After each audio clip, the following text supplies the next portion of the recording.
Hello, welcome to week 4 of conceptualizing communication. So we're moving into a little bit different area this week in terms of the different settings or contexts in which our communication occurs.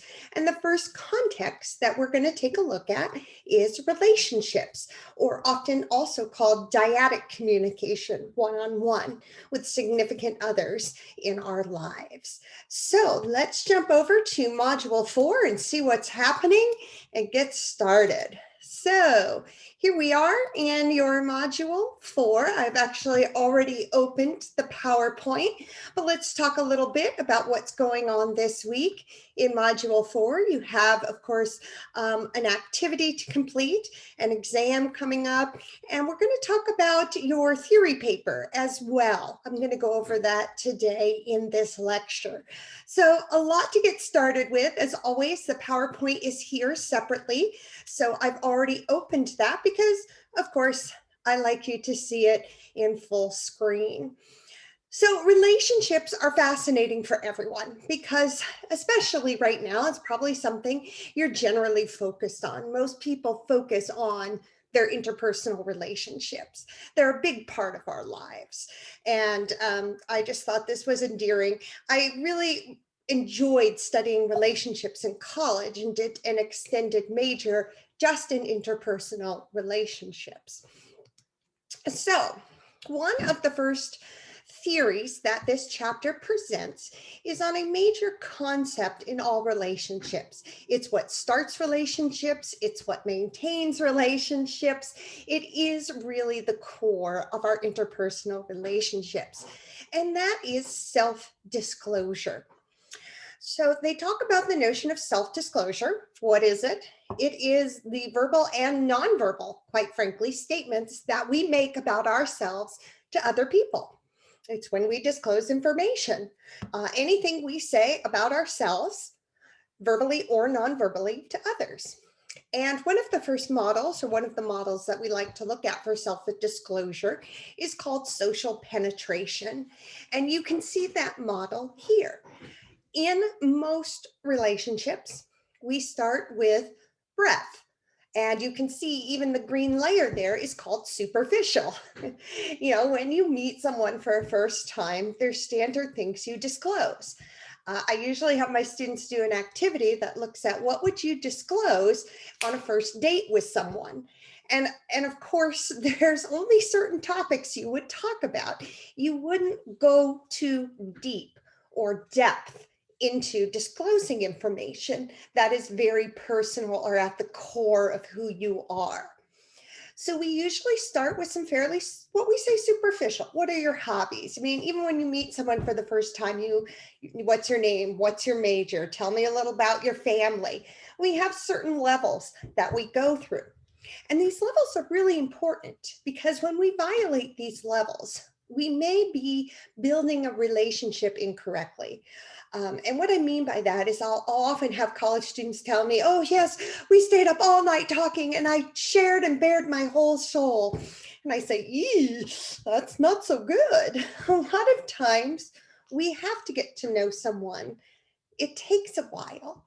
And if we're sharing everything all at once, sometimes that can be very overwhelming for a person. And we're going to talk a lot more about self-disclosure because it even becomes a tension in our relationships.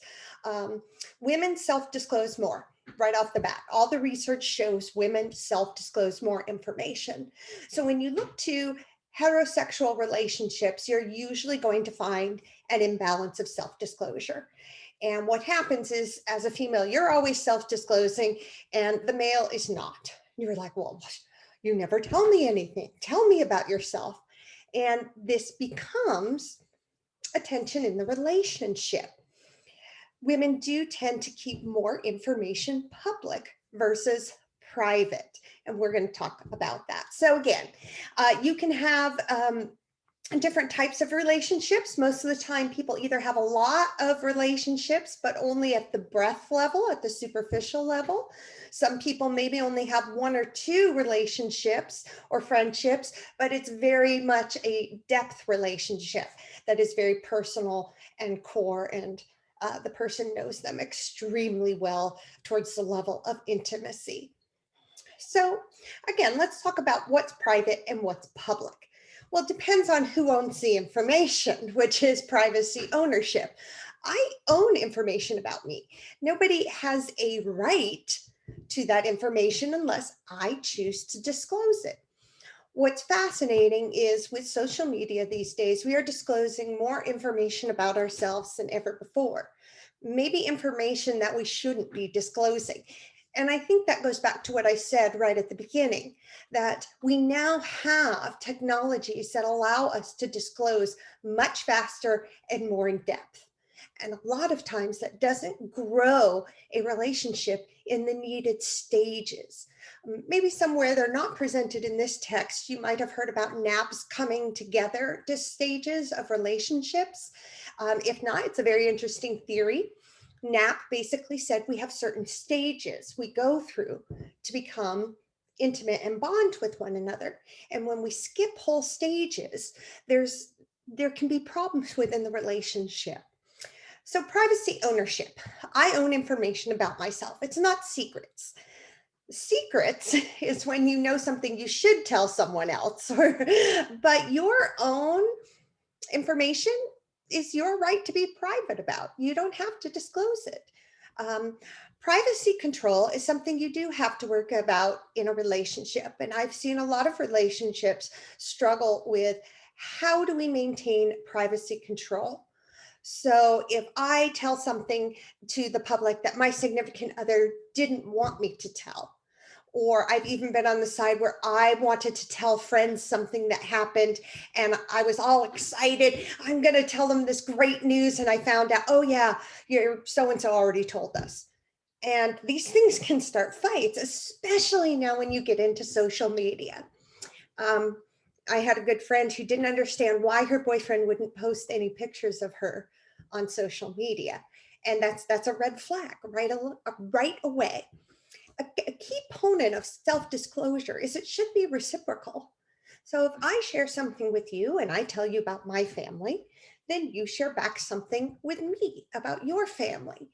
And if one partner is consistently not reciprocating in the disclosure, that could be a red flag that you need to engage in some privacy control and boundary management and talk about and watch who's the self-disclosing.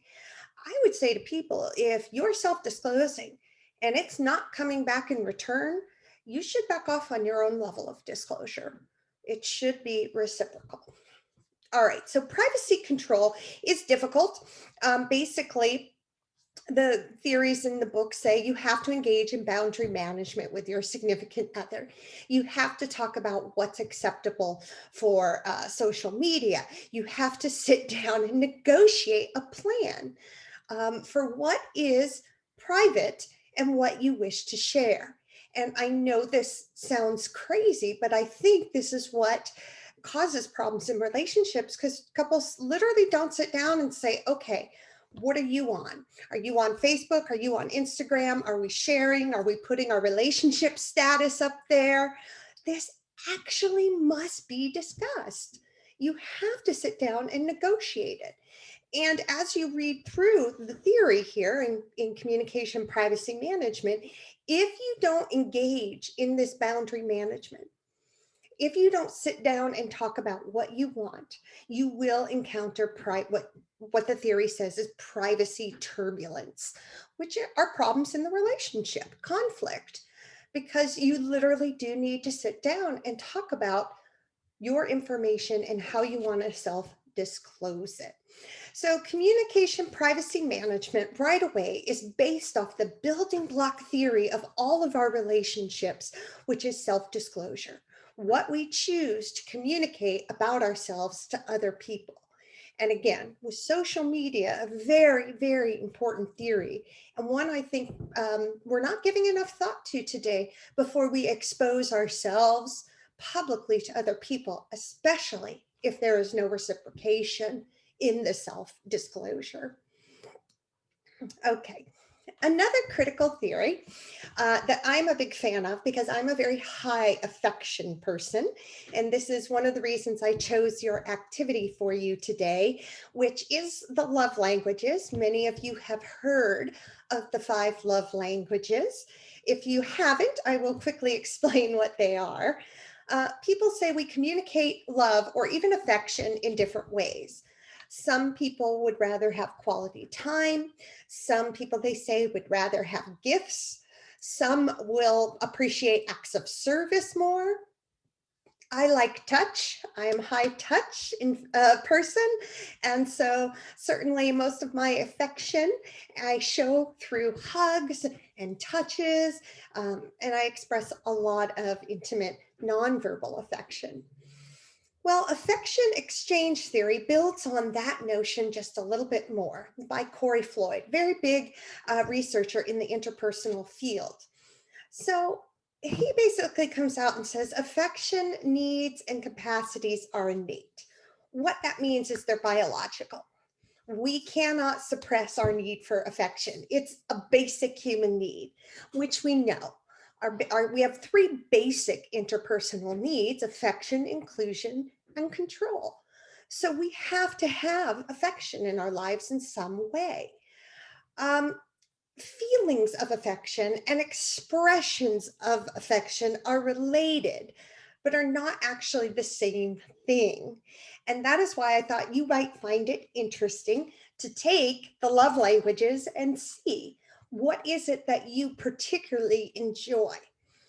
Um, is it feelings like I feel like they're offering me affection, or just expressing it? And I think this is really where we draw the verbal nonverbal dichotomy, because I can say I love you to someone, but that doesn't, especially in quarantine, anyone just felt the need for a hug. That's that human affection need. I can talk to someone like I'm talking to you through the screen, and I do have a need for friendship and exchange, but it's not the same as those feelings of affection that are given to us physically. And that's what Floyd is talking about here. So, affectionate communication has been shown in the research to actually increase survival rates and fertility. Now, for me, I absolutely 100% believe that. I would love even more affection in my life. I could stand on the corner giving hugs all day if there was no such thing as COVID. As I said, I'm a very affectionate, high affectionate person. I have animals because I believe animals also, the petting of an animal in your lap, those are affection that you physically feel. Those are those feelings of affection. And so we see that oftentimes older individuals who are alone, who aren't receiving the affection they physically need from others, will get animals. And that actually helps prolong their life. So affection is innate, it's something we absolutely cannot live without. And again, quarantine has been very challenging for that if you're a high affection person. Now, all that being said, everyone needs affection. There are some differences among people in their tolerance for affection. There are people who can be averse to affectionate behaviors, and that can affect relationships significantly. If you are someone who's high touch, high affection, and you're with someone who is very touch avoidant, that's going to cause, go back to what we were saying, that's going to cause tensions in the relationship. So I'm high affection. My significant other is, we'll call him moderate. He could be higher for me, but he's not averse to affection and holding hands and hugging. So certainly I remind him, though, I actually say, if you haven't heard from me in the house for several hours, I think you should come check on me and give me a hug. So we have actually negotiated our affection. Another way we've also negotiated that is oftentimes I'll sleep in. He's an early riser, and he knows he better kiss me before he leaves the bedroom, even if it's just on the forehead. And I think he thinks I'm insane because I always know. Even when he thinks he's sleeping, I'll come up later and say, you didn't kiss me before you left. Get him in trouble. So we've actually negotiated some of our affection behaviors. But of course, not everybody feels the same about affection. The one universal to understand about this theory is that we do need some portion of it. And particularly if there's someone who's low affection or low touch, I think it helps to understand that all people need it. So I thought you'd find the love languages interesting. You're going to take that and report what your top love language is. It might be touch, it might be time, it might be acts of service or expressions. And again, those are related to, but they don't substitute for that physical element of affection. Affection Exchange Theory by Corey Floyd. Okay. You notice we're talking a lot about tensions. That's going to be a theme because that's what happens in relationships. So, dyadic power theory. This also goes along with social exchange and equity theories. And I do want to spend some time here. Your book doesn't cover it in the depth I would like it to, but it does at least acknowledge that we do have power differences in relationships. So you can see I've defined the terms there for you on this slide. The ability to influence the behavior of another person in the face of resistance. So do I have the power? Yeah, generally I'd say in my relationship, we have a pretty equal power because a lot of times it's neither one of us want to go out to the store and we forgot something for dinner. So I really, I'm good at getting him to go. Let's just say that I have some power there. So how well, and he can influence me too. And I think that's because it's equal. You're going to see a theme. Again, it's a give and a take. I don't want to say, a lot of times people will say, well, if you do this for me, I'll do this for you. That's actually what we call tit for tat. And it's very negative because then everything becomes, well, if I go to the store for you, what are you going to do for me later? It's not like that, equity. I think it's just in my mind, I know he often will go to the store when I don't want to. So therefore, it's a pleasure for me then sometimes to do things that I might not want to do that need to be done, that he can then ask me, could you do the dishes tonight? I don't want to, or something like that, silly. It's not that we're playing this kind of negative, I'll do this only if you do this. It's more, we both have power to help each other out because we see it reciprocated. We see it equally used. Now, in a relationship, if someone abuses their power over and over and over again, guess what? You're going to have unequal power and it's going to deteriorate your relationship satisfaction. So let's keep going through the slide and talk about dominance. Dominance are communication behaviors. They say individual temperament and situational features. I think with my particular significant other, again, we are matched fairly well in dominance. Neither one of us will necessarily back down from something or communicating something. I probably will give in sooner. So I'm going to give the dominance to my significant other. He has a little bit more of an individual temperament, I'd say. And I don't want to get in trouble for saying some males prefer to be dominant. They want to, as a temperament or situational feature, make sure they have control. I do think that's true in my own relationship, and I'm okay with that. So sometimes I'll back off, but I can hold my own in terms of conversations, or if I don't want to back off on a point, I will continue the argument very confidently.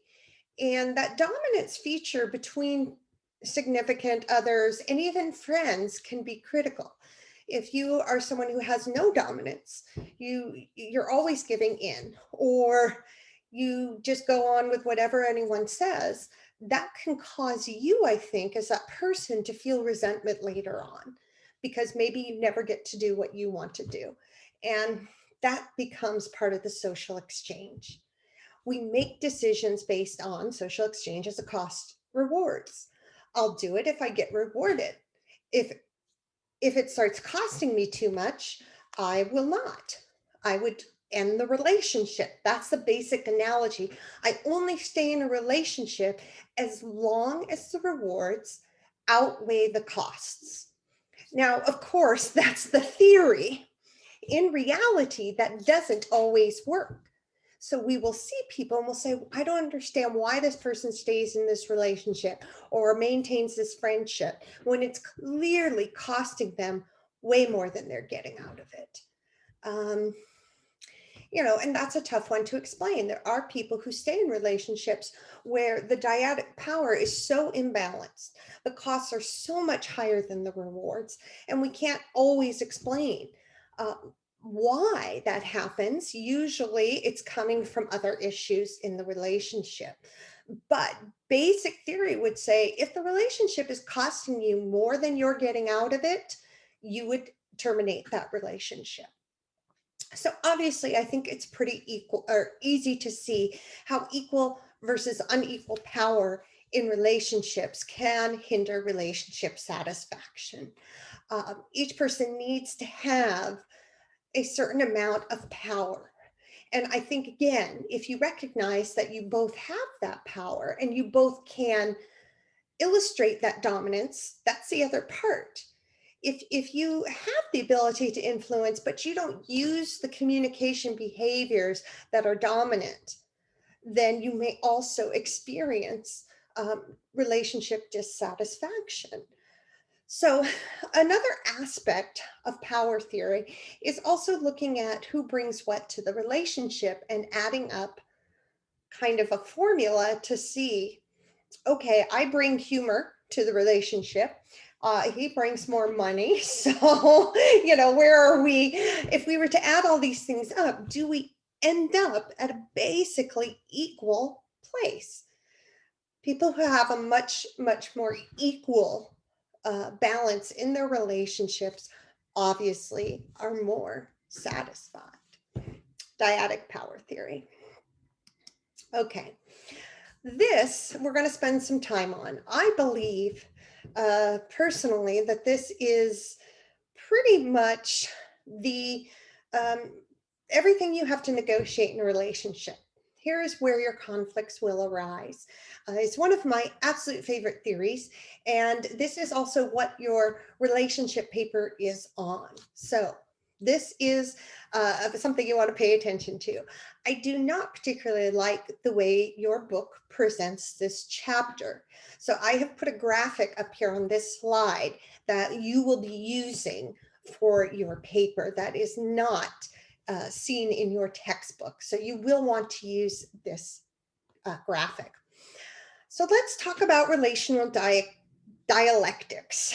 A dialectic is a tension between two opposing forces within a system.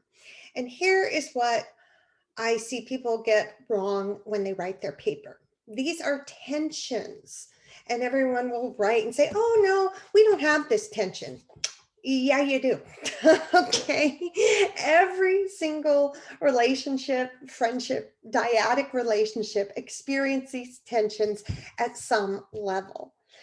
I want you to explain on the internal side of the tensions, a relationship that you experience these tensions in and how you adjust for that. There has to be an adjustment, because if you have two opposing forces pulling, either the relationship is going to break or you have to continually adjust to make sure that the rope doesn't break, or whatever it is. So we have discursive struggles about these tensions. And this is where I think the chapter text fails, because they really don't talk about each of the dialectical tensions. I'm going to focus on the internal ones because I think these are most important and everyone has them. Now, you can pair with friends or significant others that minimize these tensions, but again, they're still there. So the first one is connection versus autonomy. This is very big tension for me. I am on the autonomous side. I'm not very much a connection person. So what is the difference between the two? Autonomy is someone who's very individualistic. You probably like time alone, maybe even need time alone. And a connection person typically is someone who likes to be around people all the time and stay very connected. Two characteristics that can often go with autonomy and connection are introversion and extroversion. So I am a more introverted person. I do love getting up in front of the class and teaching and expressing myself. But when I'm done with that, I need a lot of like time alone to just decompress because that was like a lot of interaction for me. That's all I can handle. I tell my husband only one social event per weekend, please, because I can't handle more than that. And I have some extroverted, connected like friends who I think they're doing something every second of the day, and they always are out with so and so or doing this and doing that. And I'm like, that would kill me. It would just kill me. And I know some of you are sitting out there going, yes, that's me. Connected people and extroverted people actually recharge by being around people. Okay. Autonomous and introverted people, we need to recharge by ourselves. So, my husband's probably a little more connected than me. I am much, much more autonomous. However, he's still on the autonomous side. We do have this tension. We've talked about it. I often travel by myself. I will go away for a couple weeks to another country to just explore and roam and have what I would call autonomy. And he's completely okay with that. And everyone's like, what? We don't really call it separate vacations. That's not it. We do things together too, but we have a high need for autonomy, both of us. But I would say mine is still higher. And every once in a while, that can come into a big discursive struggle where I'll not want to do something that he really wants to do. And then we get in an argument about it or conflict, and maybe one of us has to give. I think because I am allowed so much autonomy, when we do hit that tension over something like that, I will usually give in and do the connection activity that he's seeking from me. So I think connection versus autonomy is a very, very, very big tension in relationships, even in familiar relationships, especially for those of you who might just be going away or not living at home anymore. You want autonomy from your parents, but you still want to stay connected to them. It's fascinating because my sister and I struggle with this tension as well. I am very autonomous. I don't I talk to my parents once a week. Sometimes if I'm, sometimes once every 2 weeks. My sister talks to my mother every single day. She is like just they are enmeshed with each other. And I often get seen in a negative light for that. And it causes tensions because I don't have that high need for that connection. So again, you can see these in all relationships. So please, when you're writing a paper, pick a relationship that you actually see this tension in and feel this tension in, and talk about how do you solve it? Because the big mistake when people start writing about this paper is they say, oh, we don't have this tension. Like I'm autonomous, but they're connected, but we just work it out. No. How do you work it out? So it's very difficult for me. I do call my family every week to remind them that I love them and I care. And so I think they understand my personality. I need to visit more. I need to give in on the connection side a little more. Because they give me my autonomy. My sister and I, it's very difficult, to be quite honest. It's such a tension between us. We don't have much of a relationship and probably haven't talked in over a year. I don't know how we would solve that discursive struggle between us. We are so opposite on the connection autonomy. It's just crazy when we're together. We have had tried having dialogues, coming together, diverse voices, trying to explain my viewpoint of how I operate and she hers. that doesn't always work. It's still a tension. All right, I've gone on long enough, but that I just love these tensions. Predictability versus novelty. So we want some level of predictability in our lives. There are people who love predictability. They want everything laid out. They make lists. Everything happens when it's supposed to happen. And then you have the change person who always wants to change it up or try something new, doesn't like schedules. Okay, I'm on the change side. I'm kind of the weird one again. I love change. I love novelty. I don't like planning. I can pick up and get on a plane with a girlfriend and fly to another country, and we don't even have a reservation when we get there. We'll figure it out. And some of you are saying, oh my God, that would drive me absolutely insane. I love it. I just love it. So every relationship needs some predictability, but you also need some novelty. And people say, oh, this isn't attention. And again, I'm like, yeah, it is.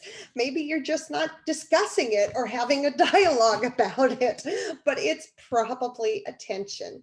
So you probably have someone who maybe I am much, much more novelty than my significant other, who's much, much more predictable. He would be fine every night. There's a schedule, watches the news, then a movie, that, and every night is the same. And that's lovely for him. Drives me insane. So that's okay. I will go and do my own thing. I will do something different.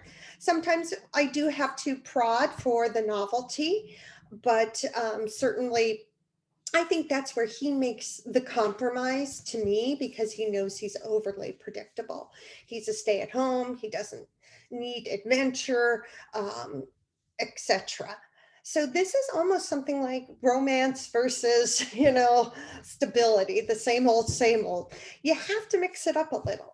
And you may think you're both perfectly happy staying home, having chicken every night, but I guarantee there's probably a discursive struggle in there. And a lot of times these discursive struggles come out as conflicts and arguments. My family is very predictable, which is another, now you see why. I have a lot of conflict with my family. They're very predictable. It's boring to me. It's going to be the same conversation. And yeah, I like a little novelty. I like fun. I like spontaneity. So certainly that causes tensions in a lot of my relationships that I am not always able to overcome. And the last one comes back to self-disclosure, this expression of privacy. Again, I don't know how I fall on this one. Obviously, someone who is very open feels like they can talk about anything and everything, and you should too. And there are just some people by temperament that are much more introverted or closed. We don't share as much. I think my significant other and I are both on the closedness side. He might be a little bit more on the openness side, believe it or not. And so again, that also kind of comes back to connection and autonomy, where he's a little more open with more people, and I'm much, much more reserved and only have one or two really good friends that I would want to invite into my life or into any kind of social situation with us. So again, you may have a relationship where you feel like you're open all the time.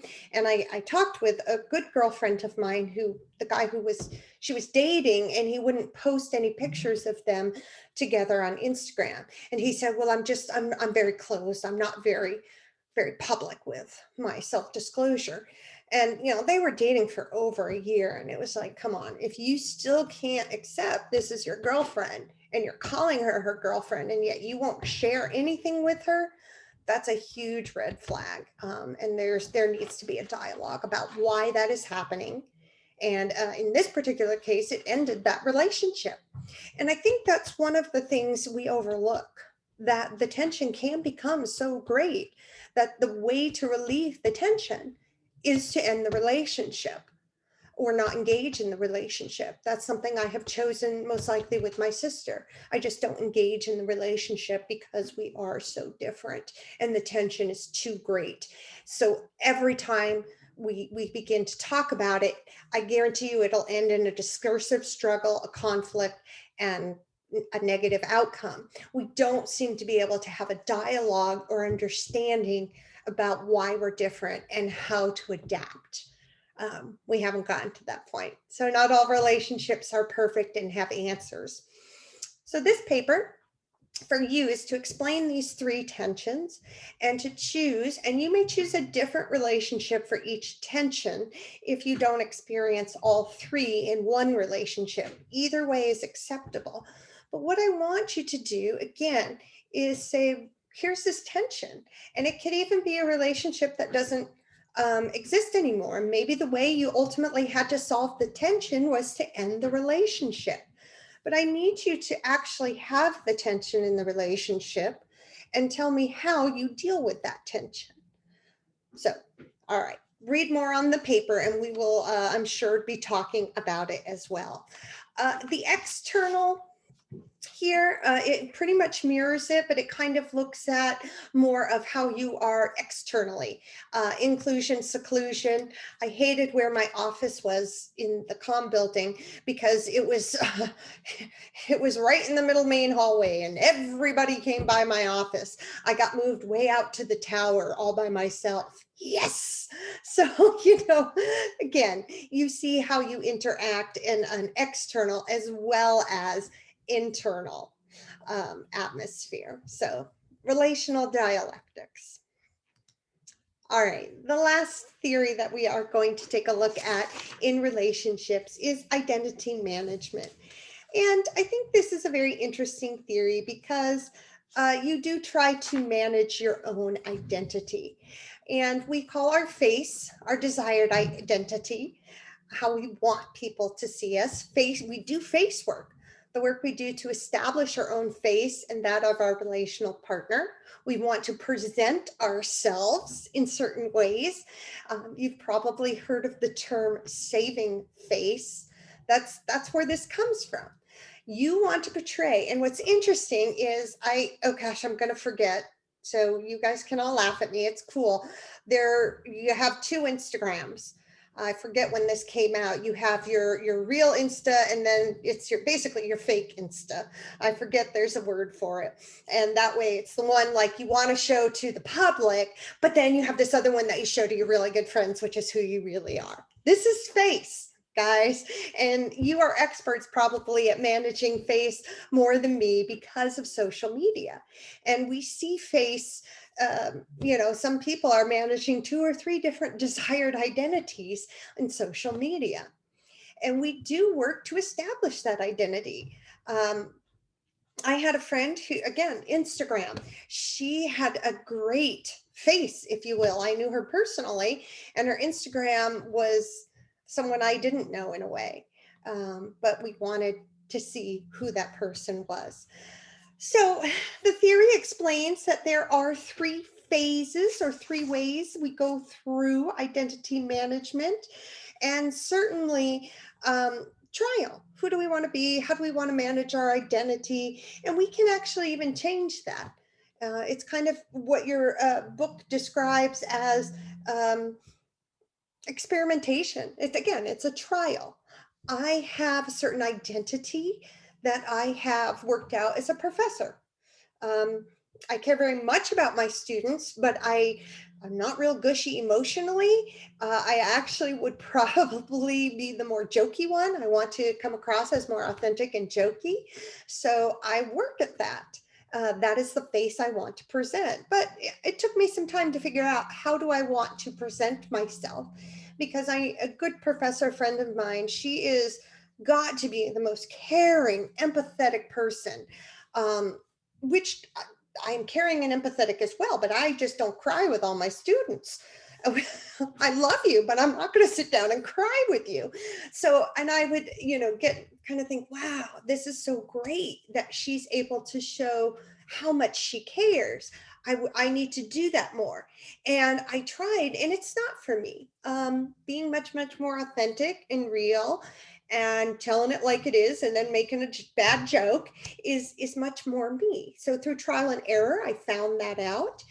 The second phase you see as enmeshment, even with a partner. I know who I am with my partner. He knows I'm goofy. He knows I say silly things. Again, that humor side of me really comes out. We understand each other's face pretty well. And if we start acting differently, everything goes back to renegotiation.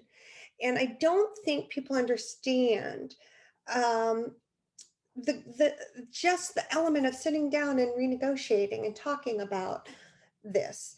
As we change, we become different people, and we may go back through phases in our identity and who we are. This chapter also talks a lot about not just your relationship identity, but cultural identity as well. And again, as we struggle with identity, which is a very big issue right now in our world, to how we identify and who we want to portray ourselves as, I think that we're going to have to come back and to continue to renegotiate.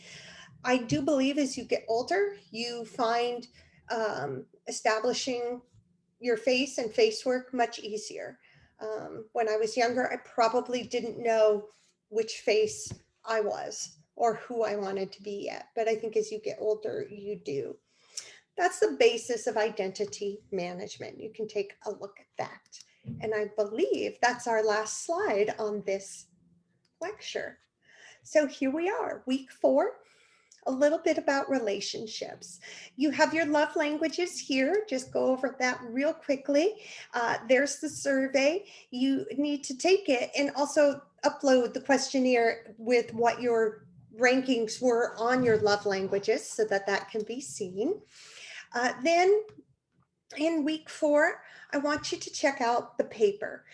You do need to cite sources from your textbook on the theory, but the paper itself, again, the directions are here. It is short.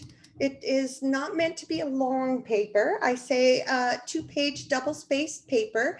The cover page does not count as one of your pages, but look at the tensions, and I've given you the internal ones. And again, it can be a friendship, a romantic relationship, a family relationship. It could be 3 different relationships, but explain the tension and explain how you deal with the tension. But again, don't just dismiss that it doesn't exist, or yeah, we just deal with it. Deal with it how? That's the key part of the paper. All right. Hope you enjoyed learning a little bit about relationships. We are skipping some chapters because it is an 8-week course and I can't cover everything. So we're going to quickly move on from relationships. Usually you go to groups. We do not have a small group class at San Diego State. So we are going to move to the next level. We started with interpersonal. The next level is looking at communication in organizations. And that's where we will head next week. So I will see you back then. Have a great week.